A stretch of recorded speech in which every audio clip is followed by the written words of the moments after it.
Welcome everyone to episode 4 of the Brick by Brick series by DSG Consumer Partners, where we talk with some of the brightest minds about building insurgent brands. For those of you who don't know, DSG Consumer Partners, we're an early stage consumer-only venture capital fund investing across India and Southeast Asia. We manage more than $275 million on behalf of our LPs, and we have invested in 73 insurgent brands across India, Southeast Asia in consumer products and services since 2012. I will be your host today. My name is Samir Mehta and I run DSG's Southeast Asia efforts. And I'm delighted to welcome Dion Song, who's the CEO of Love Bonito. We will talk about going international and maintaining consumer love today. I'm sure we'll talk about other things as well, but that's the main theme. By way of introduction, although I don't think Dion needs any introduction, she has been at Love Bonito for more than 5 years, serving first as Chief Commercial Officer, then Chief Operating Officer, and then assuming the mantle as CEO in early 2021. Prior to her time at Love Bonito, she spent many years at Sephora Asia as well as Zalora in various senior management, digital marketing, and e-commerce related roles. So she is really what I would call a very experienced person in this space and what is a new category, new space in a new region. She studied at NYU Stern in an undergrad. She sits on multiple boards. And in full disclosure, she's a board member at one of our portfolio companies, namely Ramblin' Brands, which makes Smile Makers, one of the world's leading female sexual wellness products that's available everywhere you can find it. That may also be why she agreed to do this. We'll find out if she's ever going to talk to me again. We have a great audience today of more than 50 people signed up, spanning early stage consumer focused founders from India and Southeast Asia, early stage investors, brand marketeers, amongst others. Throughout this session, if you have any questions, please use the Q&A tab and ask your questions. I will do my best to try and fold those questions in during the session or leave some time at the back end to do that. All right, enough about me and the session. Let's move to Dion. Dion, can you tell us a little bit about your journey to Love Bonito? What led you to go there, right? And what has inspired you to stay on? I mean, 5 years is a long time in this day and age to be in one company. So give us some sense of background. I think that'll help frame the rest of our dialogue. Yeah, thanks so much, Samir, and nice to meet everyone. Oh gosh, I just got a ping from Deepak. He was like, please smile more. Sorry, everyone, I have a naturally more RBF. So I'll try to very friendly. So please ask questions along the way, right? Very open to any questions that come. We can have a more open dialogue this evening. So yeah, I think for my journey and how I landed here, I would say quite randomly, actually. I first started my career in banking and in finance. I think typical route, I guess, when you're going to an undergrad business school like Stern, where everyone's either becoming a banker or becoming a consultant, a management consultant. And it's really one of two routes, right? So I did that, but realized that, hey, I think I really wasn't enjoying it, right? There was no spark, there was no passion for the role. And I really just wanted to also make a bigger impact, right, to my day-to-day. And not just be, tweaking some lines in a model, right? Which is usually what you do as a first-year investment banker. So that was when I met up with an old friend, right, from university, who just left his role at McKinsey to join Rocket. And I found out, oh my God, what is this glorious place, right? This was early on, right? 2010, 2011. I was like, what is this holy land of like, wow, where they hire young people to take on and make big decisions, and who have the ownership and autonomy, right, in their day-to-day. So I met with the Rocket team, then was asked to join as a fourth member in their payment fintech startup. So it's called Pay11. It's a sort of copy of Square, right? So payment for like bodegas and so on. You're probably wondering, what is Pay11? Well, it never launched, right? So a couple of days before my role, they told me, hey, I think there is an issue with the prototype. It's actually not passing regulations with MAS in Singapore. And hence it's not happening, right? And it's too expensive to redo the entire prototype. So then they asked me, hey, would you want to join sort of Zalora or Foodpanda, which was all in the same office, right, back in the days in 2011. So that was how I started my career. So totally random. I said Zalora, right? So here I am. Started in the function of on-site analytics, right? I just took the first role that they gave me. I think they thought it was a good fit. And then just worked my way through. Right, did that for a couple of years, stepped into a marketing role for Singapore, and then soon after a more senior role also for the region, right, across Singapore, Hong Kong, and Taiwan. So I would say I think very fortunate. Right? I think it was entirely random, very not planned. But out of that experience, what was really very beneficial and helpful right now in hindsight as well was that Rocket was so early on in the startup and e-commerce scene in Southeast Asia. Which meant that if you really want to understand sort of e-commerce, be really good at sort of analytics, right? On-site analytics, product management, right? Technology and all of that. It's really the place to be, to learn, right? It's a wonderful school, right? For learning all of that. and digital marketing as well. And back then, I guess a lot of the marketeers in Southeast Asia were still doing more traditional, right, brand marketing. And we became then the experts at really digital marketing. And then moved to Sephora because after doing that for a while, I was wondering, hey, I think you're sort of in cowboy land, right? Learning as you go. And I was wondering, are there companies where I can also learn from maybe people a lot more experienced than me, right? Who have seen so many more years, right, in a certain industry and just learn some best practices. So that was really why I moved to Sephora. I think what was interesting was I was also very fortunate to see the company post M&A because back then they just acquired Luxola, right? So sort of seeing two companies come together, which, I think it's a once in a lifetime or maybe a couple of times you experience all these things yourself, right? Those were the two. And then finally met Rachel at a women's networking event and then joined LB, right? Which the key difference for me was really going from e-commerce, which is still retailer, Sephora, which is also still retailer and a multi-brand retailer, to now being in a brand where it's very different, right? It's a lot more on the whole branding, identity, strategy, how you think about your channels as well versus a retailer or e-commerce marketplace. Excellent. That's great. And again, congratulations on very fast progression and taking opportunities to learn. I think that's a lesson for many other young people, right? Is sometimes you just solve for where you will learn the most, and then interesting opportunities will manifest. It's hard to plan it. In hindsight, it might make sense, but you won't have the foresight to know where you will go, right? Talk me back to a little bit when you joined Love Bonito. What did the company look like? Give me some sense. You don't have to give me numbers if you can't, but some sense of revenue, target markets. Was it only a digital business at that point in time? Just so that I think our audience can understand as we talk about the transition from what it used to be to where it is now and what is to come. I think it'll help people reframe more about where Love Bonito was. Yeah, okay, sure. I can't share revenues, right? But in terms of footprint, it was mainly in Singapore. Then also in terms of Singapore, in terms of size of operations, mainly online. We hadn't yet opened our first store in Singapore. And team size, we were just below 50 in terms of the total team size. Yeah, so that was sort of internally, right? From a fundraising landscape perspective, we just closed our Series A. So again, a very different business than where we are today. Yeah. So, on that subject, right, under your watch, obviously, there's been a huge amount of change, I would say, from what I can see outside in at Love Bonito. So walk me through,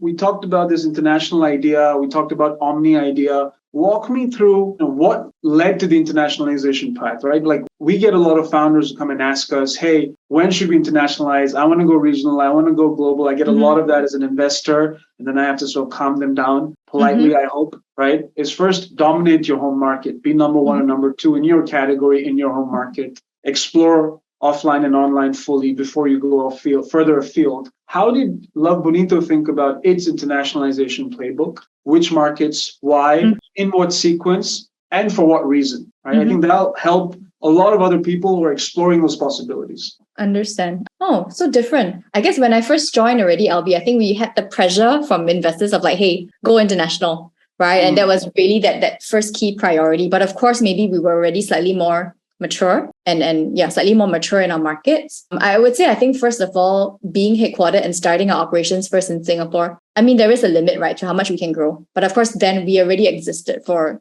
5 years, right, as LB. So it's a very, very different scene. So I would say back then, from an online perspective, we were definitely the leading local player already in the market. And we were only just starting offline. But the landscape, I think, then was also very different, right? Meaning that in general, I think the industry and investors were also not that comfortable going offline, right? I think offline was still sort of a dirty word, right? Oh my God, why do you go offline, right? So high capex, right? There's so much risk. Why would you sign like 3-year leases, right? I think so everyone is really very apprehensive about investing in the offline expansion, right? Hence, then we started looking also actually then into other markets, right? And then already started Malaysia, Indonesia, we had just started already when I joined. Okay. Yeah, so I would say, I think looking back though, I think if you ask looking back, how do we think about internationalization? Probably quite a different lens, right? I think if we were to look back and sort of maybe refine also how we think about expansion, right? Firstly, I guess, I think being based in Singapore, for sure, I think you don't have the luxury of being based in a big market, right? Like India, US or UK, right? And so on, where, hey, I think you have a good, definitely 5-year runway to grow, be a leader in the market, be also interesting, attractive, and sexy enough, right? To the street, to investors before sort of hitting a limit, right? I think with your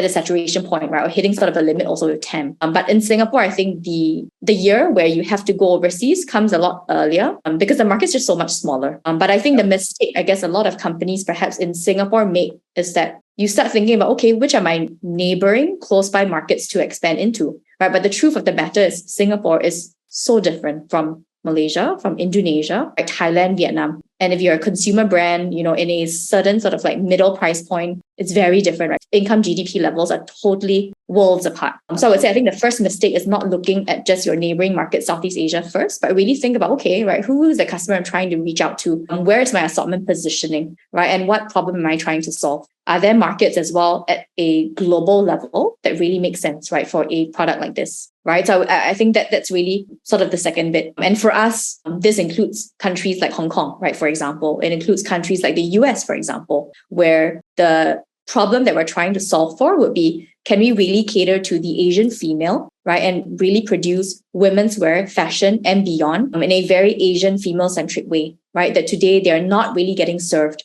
by incumbent players and international players, right? Hence, our pie and oyster is actually far wider than Southeast Asia. Right. And for us today, then Hong Kong, markets like Hong Kong and the US are actually one of our larger markets. That's, I think, very interesting. And I would say also a little bit counterintuitive, because you're right. The traditional playbook for internationalization is I've hit up against a cap. I have to go find a big market. I can explain why the, flag posting around my neighborhood makes sense. It's not as alien as going halfway across the world.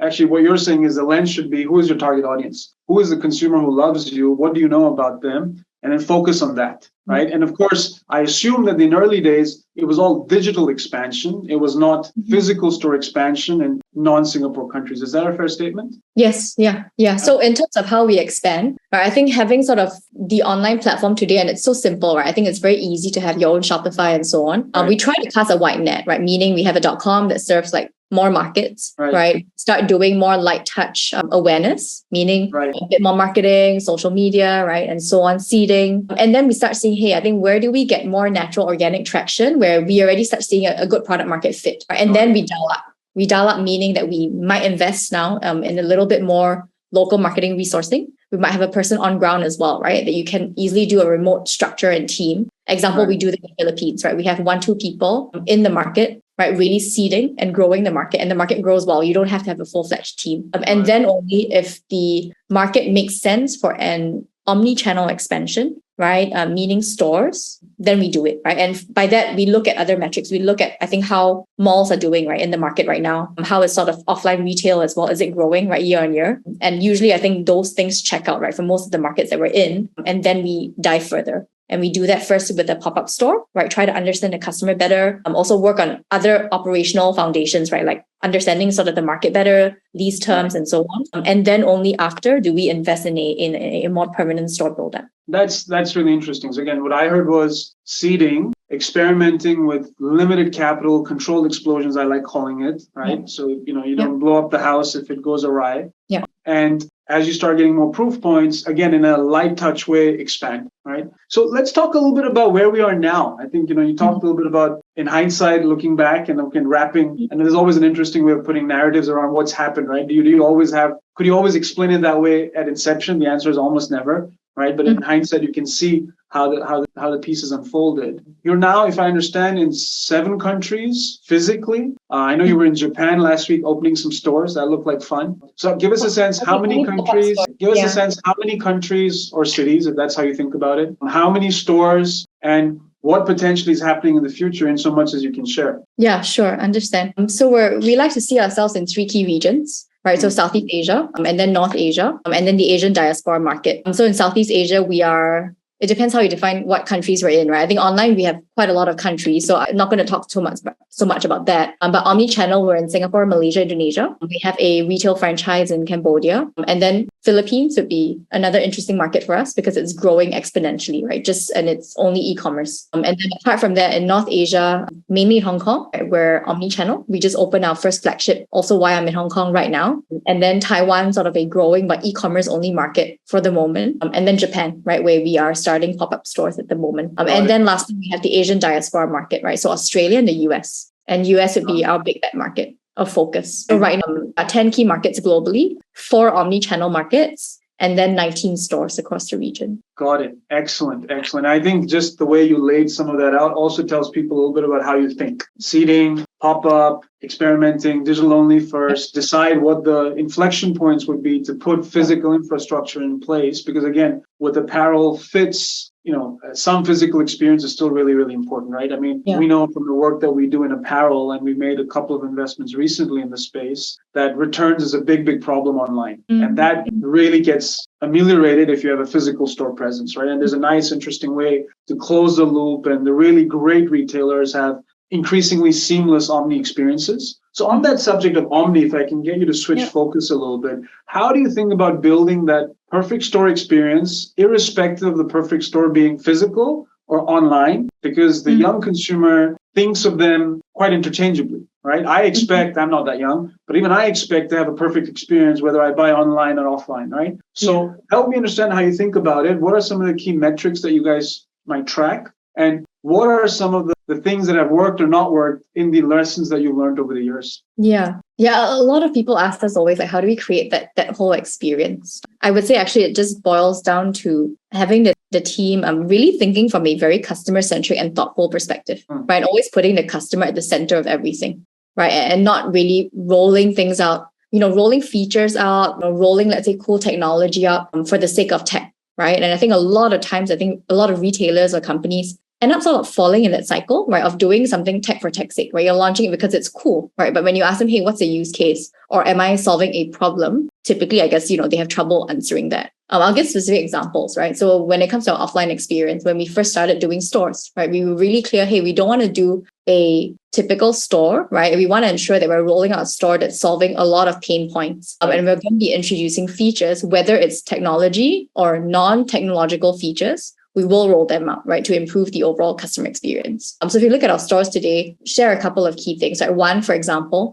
because we have one example was we started it quite a while back. We noticed that, hey, I think a lot of our customers coming to our pop-up stores, just because of the brand that we are, right? I think we're quite girly, feminine, right? Quite cross-generational. So people like to come in, shop Love Bonito always with their friends, right? They're coming with their girlfriends. They're coming sometimes with their moms. Or because we have categories like bridesmaids, they're literally coming in with a group of 5 women. So we were like, hey, why should we have a typical fitting room experience, right? We want to ensure that we allow for communal changing because women are literally buying together. And because a lot of times if they're shopping together, what they want to do and what we want to do, right, is to also give each other feedback, right? You also want to get your friends' input. How does it look? Right? Does it look great? And so on. So we started rolling out modular communal fitting rooms in a lot of our stores, bigger format stores, right? To really the overall customer journey. But again, I wouldn't even advise other brands to do it. It's very specific to who we are, right, at our DNA and core. Another example was a couple of years after we had a couple more stores, we realized that, okay, we're getting a lot of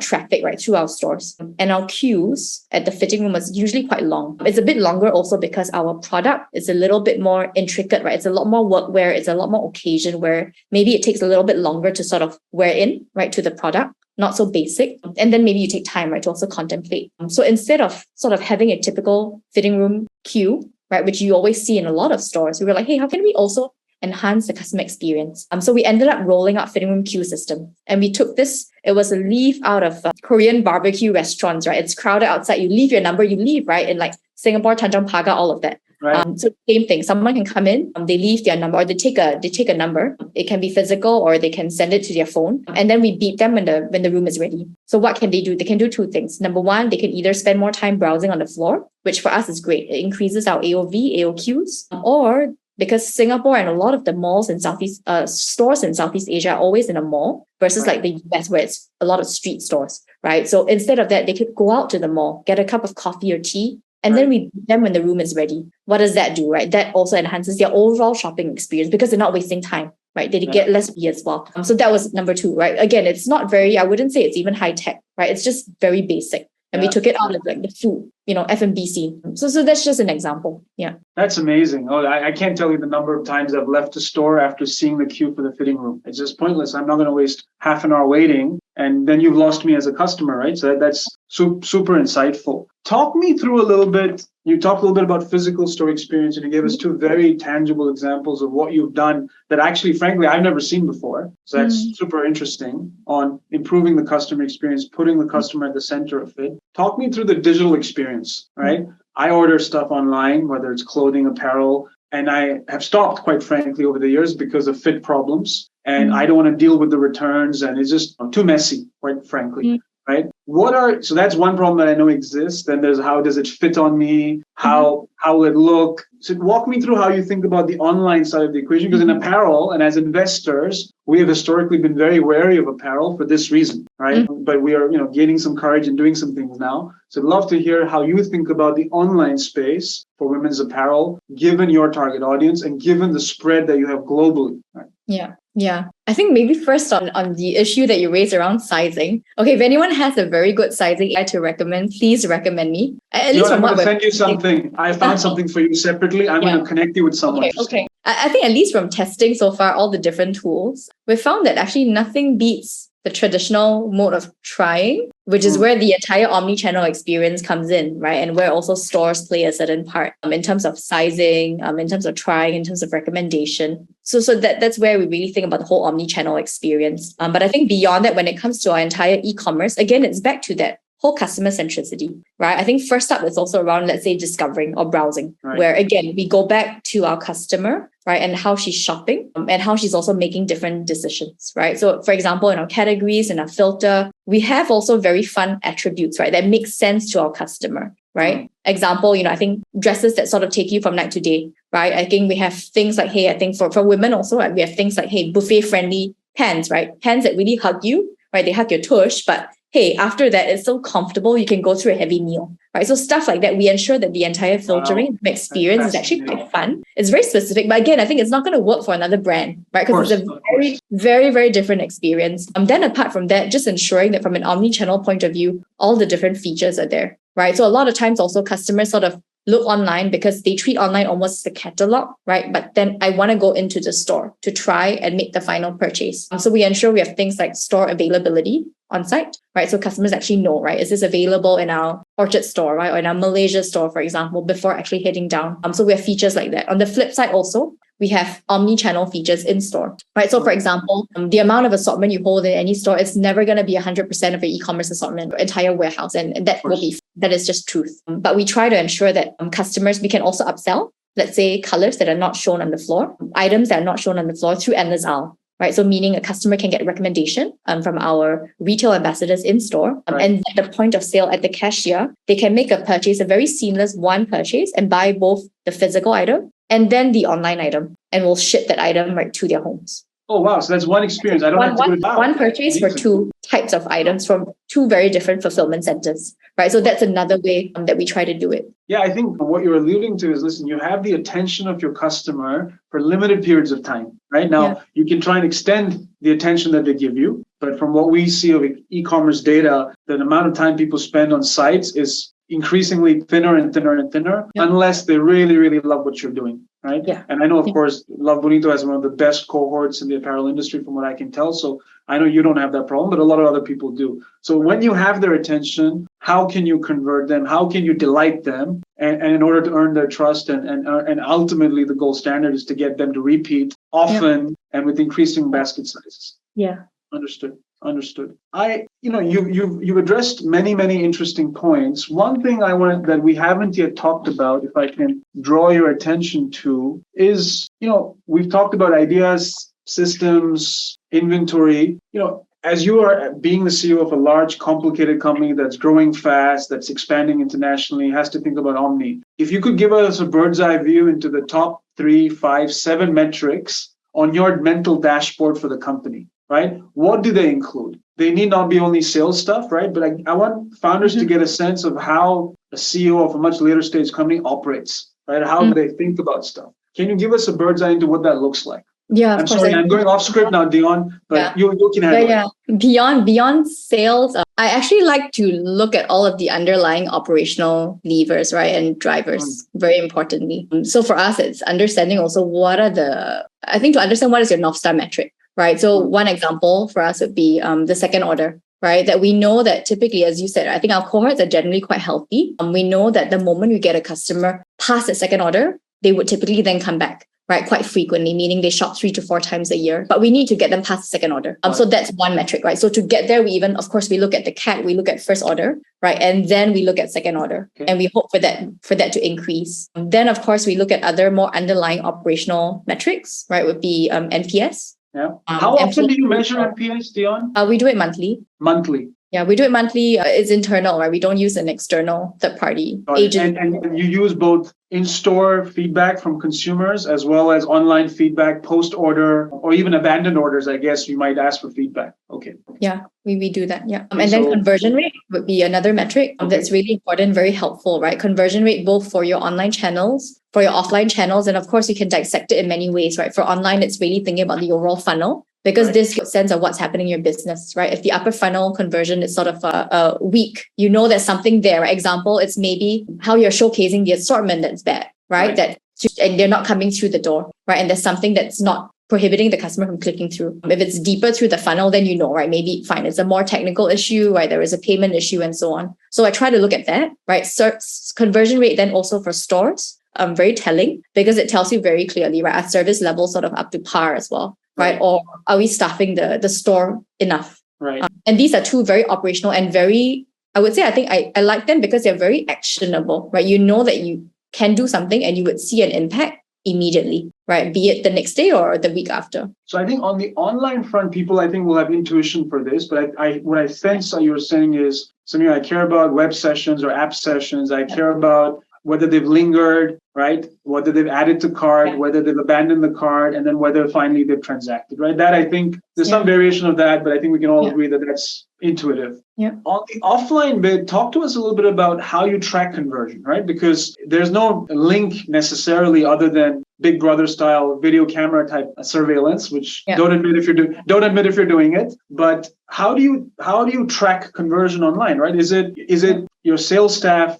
eyeballing stuff and saying, oh, people went into the trial room with 10 articles and then they abandoned all of them? Like, how do you get intuition for it? Or do you actually have hard data for it? Yeah, I mean, for CR, we don't have the overall funnel, the full funnel, right, for offline. But we have the CR, right? That one is just through more basic traffic cameras, right, at this moment in time. And then you can at least see maybe the slight dwelling or if they walk through, right, the stores. That we have actually visibility today. So that gives us a concrete sense. Then comparing that conversion also to your manpower ratio, right, would be the other bit, because that gives you a good sense also of, hey, I think, do you have enough people, right, on the floor to be also driving up that conversion? And then beyond that as well, of course, I think a lot of it is also feedback to ensure there's a full loop, right, from store.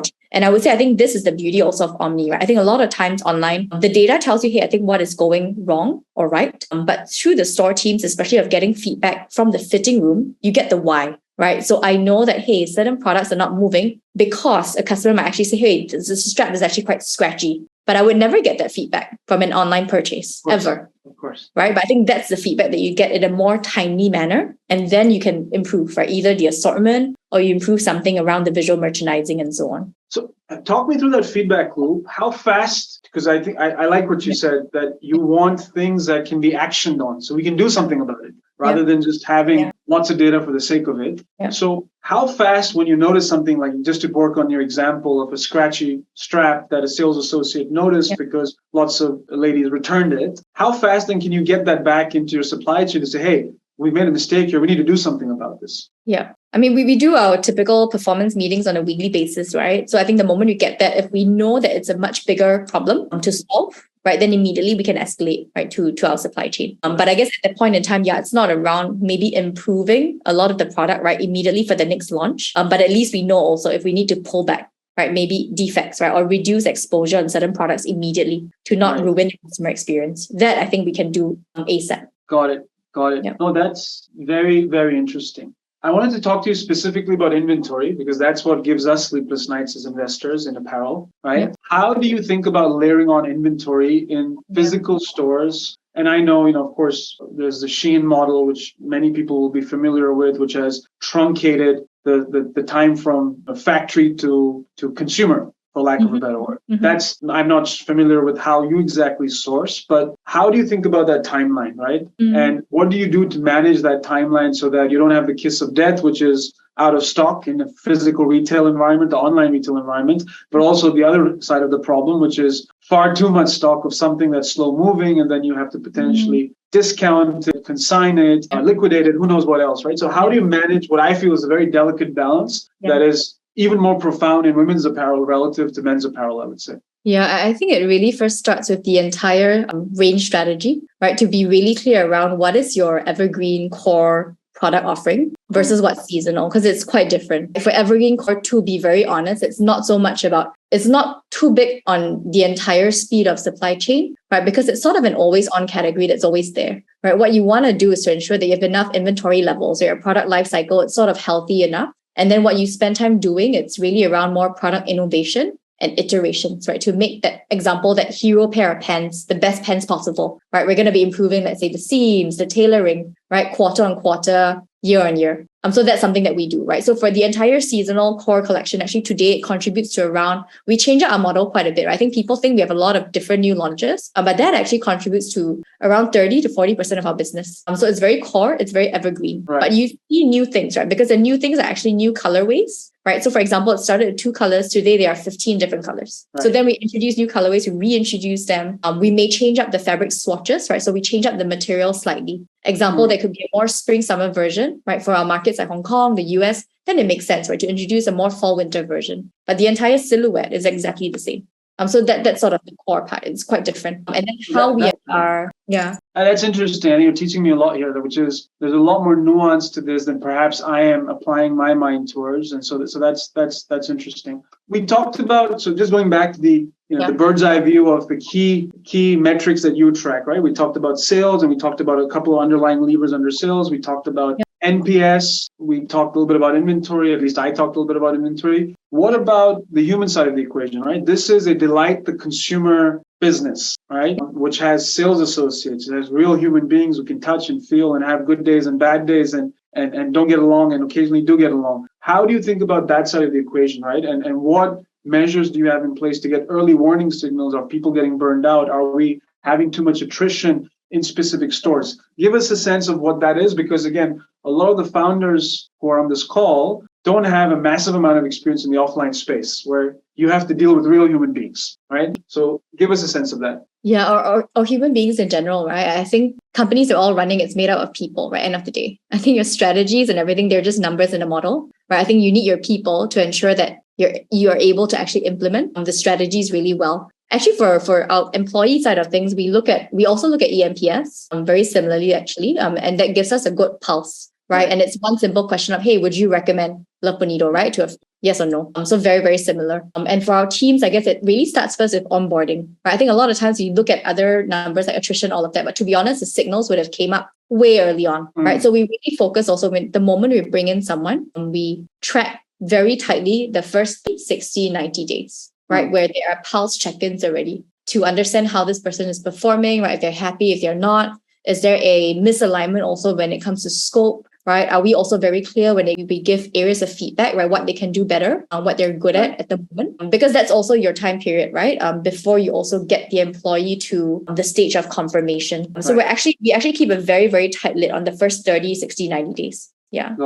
Got it. Yeah. That's very, very interesting. I've seen that in very large companies. I must be honest, I haven't seen that in too many smaller companies because again, there's so many moving parts, but it makes a lot of sense, right? The cost of losing great people or not noticing that some people are struggling is even more pronounced at a small company. Yeah. Right? Actually, you almost have to invert it and really focus in on it. And what you're telling us a little bit is that you have to drive the agenda there a little bit. Of course, you have help doing it, but you need to have a pulse on that problem yourself. Actually. Yeah. I have so much more actually to add on that and note, because I think typically I notice too, I think the moment someone has an awesome onboarding experience and first 3 months, to be honest, they are really set up for success, right? And the moment someone comes in and they have a really terrible onboarding experience, it's like first impressions right on a date. It just goes wrong and it's very hard to salvage and come back from the situation. And if we take a few steps back, then that is where we spend time also really taking time to do our recruitment process. And I understand, I think we're all small, like growing companies and maybe you don't have that time and bandwidth, right? But I would urge everyone to spend a lot of time on recruiting. So we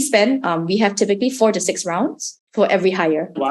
Only recently I've stopped. In the past, I used to actually be myself involved at the final round of every single interview until the end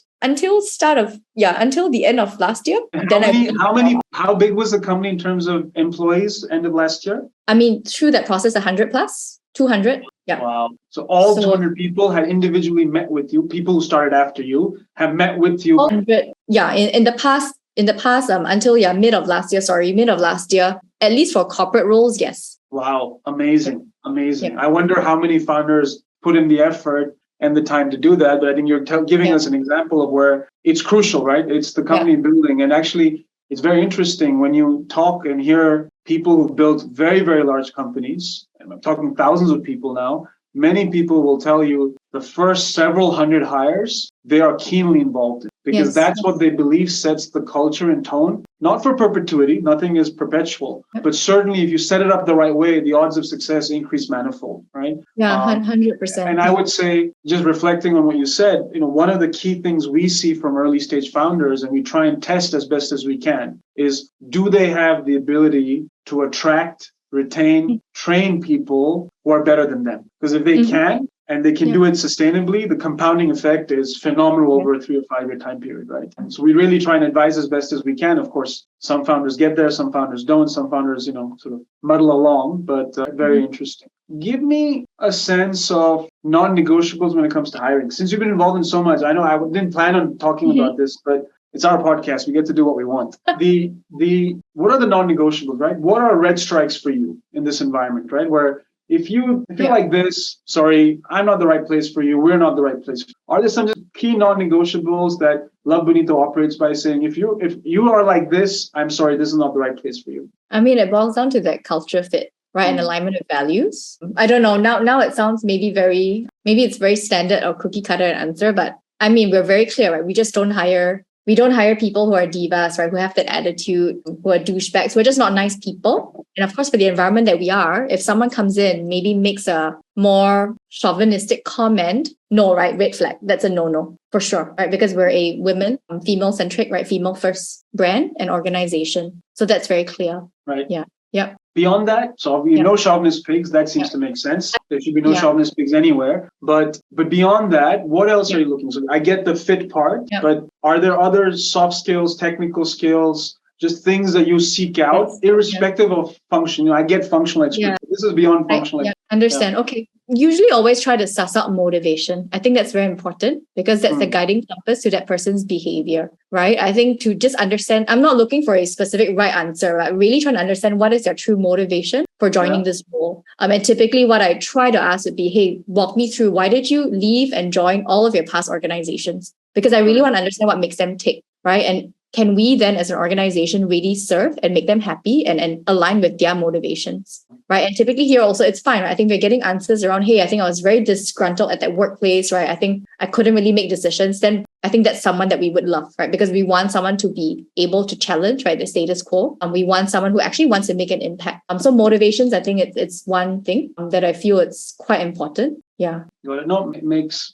complete sense. I just wanted to remind the audience, we have sort of last 15 minutes coming up. I don't think there are any questions yet. That mean we've bored you. I hope not. But if you do have some questions, now would be the right time to start asking them so we can filter in as we start wrapping up. Give me a sense of what you're most excited about for the next 2 or 3 years. You've been at this for 5 years in a high pressure environment, grow fast, go international, deliver an Omni experience that's world-class, raise money a bunch of times through good times and bad times. What's now exciting for the next 2 or 3 years as you're appropriately resourced, you have a larger team, people have settled in, if you will. What's exciting? Yeah, I think the global expansion is still exciting, right? Okay. Really focusing and doubling down now on the bigger bet markets.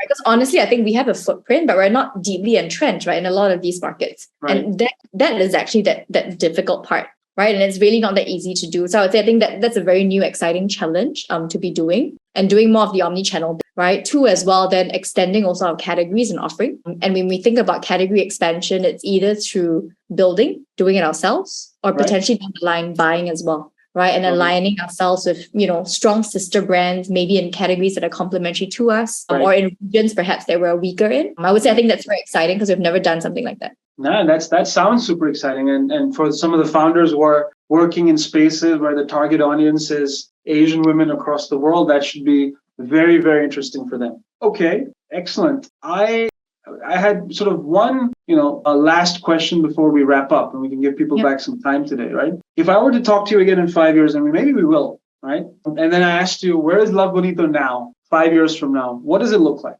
5 years from now. 5 years from now. I work in 5-year cycles. 5 years is a good amount of time to get something done or not get something done. That's true. You've mentioned that. Yeah. Hopefully we really become the leading brand, right? The go-to destination for Asian women globally. And top of mind, right? When they think about, hey, I think where can they really come to when it comes to women's wear or even beyond? We're really the first brand that comes to mind. And the way you would, so that's of course brand recall and what have you. And the only way to get there is of course maintaining consumer love and being razor focused on that NPS, right? I mean, that's the North Star metric. Funnily enough, you talked about that. We get our founders to do NPS on us, right? Those are our main consumers. Who are our main consumers? Our LPs who trust us with money to deploy sensibly, hopefully, and our founders who we work with reasonably often, right? And in some cases, we work with day in, day out. So they are our main customers. And we did an employee NPS, and we were very lucky and fortunate to get an amazing score. Let's see how long that lasts. But we do practice what we preach here, right? Which is NPS is something we expect all founders to track carefully and really think long and hard about why it moves up or down, right? For those of you who don't know what NPS is, please look it up. It's really the gold standard way of measuring customer love, whoever your customer is. And I think it's really important that all founders get very familiar with it. I get very sick and tired of seeing NPS where people say, I have a Google rating of 4.8. That's my NPS. No, that's not your NPS. Go learn about it. Okay, we have some questions. My threads have led to some results. Okay. Okay. I like this. On the subject of NPS, right? How do you deal with when you have unhappy customers? We all have unhappy customers. We have founders who potentially don't love us. And, occasionally they'll give you feedback. Yeah. Sometimes the feedback is constructive, actionable. Sometimes it's not, right? So how do you process that? And you are in a physical sales environment, so I'm sure you have some level of this. How do you process it? Yeah, that's a great question. I guess in a nutshell, you have your recourse, right? And armor of various actions and templates. I mean, first of all, of course, we always acknowledge, we try to understand the issue. We acknowledge, right, what is the issue as well. We apologize, right? I think upfront, consumers just in general usually typically value today the authenticity and transparency, right? So I think be upfront about it and then see, right, if this sort of complaint or feedback should also warrant a certain action, meaning, I guess, be it a certain credit coupon and so on, right, to also appease the customer. But I think maybe to give you a very tangible example, especially when it comes to offline retail or working with your customer experience agents, I think most importantly, customers want a response in a very timely manner. So what we do and we ensure that is very clear of our teams is that we give them very clear thresholds of authorization, meaning if something goes wrong, they don't have to go up, right, to their manager to get approvals for additional budgets to appease the customer. We don't do that, right? We tell them, hey, baseline, appease the customer, right? Always, you have full authority to do that so that the moment something happens, they can just reply. Because especially if in an offline store, to be honest, the pressure is there, right? Someone's waiting for you at the counter. You can't be like, oh, let me speak to my manager and then come back. That person's going to be super pissed. So I think the trick is to ensure that there are very clear thresholds for authorization and then empower your teams. Got it. Well, that I think is interesting, important, and of course, depending on the thresholds, difficult to figure out the right balance, right? Because you don't want to give people carte blanche, but the flip side is you want, how do you get them to take some risk as well and own that customer recovery, if you want to call it that. Interesting. Yeah. I have a question from one of my other founders, Andrew from Saturdays. Thank you, Andrew, who talks about, how do you think about discounting? And this is hot on Andrew's mind. Andrew has gone from 3 to 26 stores in Indonesia. I'll link you up with him when you're there next, right? So how do you think about, discounting generally, right? Whether it's on the core range, whether it's seasonal, whether it's event driven or 11/11 driven and such like things. Is there a framework you think about discounting, or you test and learn as you go along? Yeah, I know today there's 11/11, then there's 10/10, 9/9, 8/8, it never ends. I think it really depends on who your brand is, right? To be very honest, and the type of image that you want to create. So for us, I think that the image is actually quite important, and we want to ensure that we have quality cohorts of customers. So we know from our analysis and insights that a lot of the customers we acquire through a lot of big tactical moments like 11/11, to be honest, the cohorts are not that healthy. Right, because they're typically only coming, right? They're what we call sharks, right? They come in maybe once, twice a year, and then they don't come back again, right? So I think it's very different, right? I think if you're clear that, hey, I think these are more inferior cohorts, then you want to balance it out. So for us, it's very clear that we do typically 2 big major tacticals a year, your 11/11, right, and whatnot, mid-year sale. Apart from that, we try to run promotions maybe on a more segmented basis. So we fuel that through our LB Community Plus, which is our loyalty program. Right. And then it's through a CRM strategy. It's very targeted. It's very specific. Right. Maybe, hey, someone is close to churning. You sort of try to get them back. Right. And you try to reward. Or they haven't come back to you in 6 months. Hey, give us another shot. Yeah. And I think maybe just to flip your question over on its head as well, I think to try to understand why customers sort of come to you, right? I think for us, we know that we're already quite well priced, to be very honest. And we try to brand it such that it's very clear to a customer, hey, by the way, you're already getting a very good, decent price. Off the bat, full price, black price, right? And for us as well, we try to always run on a hype model such that our customers are quite trained and they know that, hey, I think they're not getting something the moment it launches and it's a very hot product. It's going to run out of stock, right? So either you get it full price, you get it today. If not, actually, if you wait 15 days or something, it's actually not going to be available. When it's gone, it's gone. Yeah. And only if it's slower selling, then fine, right? Maybe over time, then it's on a markdown. So it's very clear, right? In terms of decision making, I get it now, right? And I really get the trendiest, hottest item. Got it. Interesting. Yeah. Interesting. No, thanks. That's very useful. There are a couple of questions here that I'll club together, which are around, being a brand owner from Singapore, right? So Love Bonito is identifiably Singaporean, I would say, at least today. And one question is around, is that an advantage in your mind from a consumer business point of view? Do you use that in any way, shape, or form? And of course, we're very familiar with this with many of our other businesses, some that don't talk about it and some that talk about it all the time, and then everything in between. So talk to us a little bit about that, about being a Singaporean consumer brand. At least people within Singapore would consider you that. How do you play it up or not play it up in other markets? Oh, I've stumped you, finally. We talk openly around our history. I guess it depends. I think consumers in certain markets do think about Singapore brands as being also more, maybe I guess there's quality or there's trust, right? So I think that part, there are some benefits. But typically, I guess for the most part, consumers overseas don't really associate Singapore with, fashionable or trendy. So I think to your question, do we play it up so much? Not so much very specifically like that, right? But I think what we play up would be we talk about Asian heritage, right? That we're proudly also from Asia. A brand also made for Asian women by Asian women. That's the part we play up. Yeah. Got it.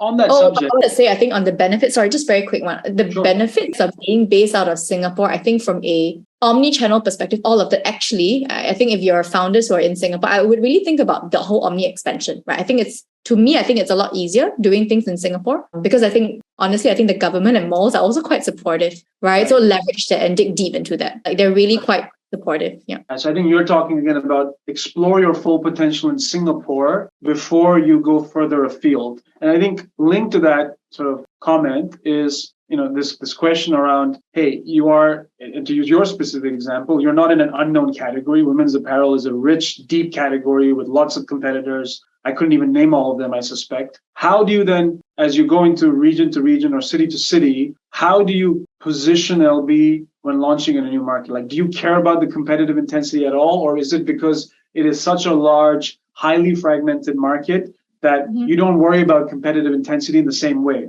against specific competitors? Would be interested to hear your thoughts about that, because I think it really plays into the internationalization and how you think about that for other types of brands and stories. Yeah, understand. I mean, we first think about global positioning, right? Then actually we do extend it to each key market that we're in. So we have a positioning map very clearly, example for the US, Hong Kong, where we peg ourselves, for example, versus key international players in market and then key regional players or local players. And that will change, right, market to market. But at least for fashion, what we see based on where we are hitting, the international players are pretty much the same, right? It's the likes of Zara, to be honest, who we're competing with, Zara, Uniqlo, Mango, and so on, H&M and so on. So it is really sort of the same group. What would be different between each market then would be pricing, because pricing is always relative, right, to where everyone's pricing in market. So we actually do price quite differently actually between markets, because the definition of affordability is also different, right? Between Singapore, let's say, versus Australia versus the US. So I think if you're doing an omni-channel brand or you're having a global fulfillment, I think that's where it gets interesting, because you can sort of even out your margins or arbitrage between markets, right? So in Southeast Asia, maybe we price lower because the market's also more affordable,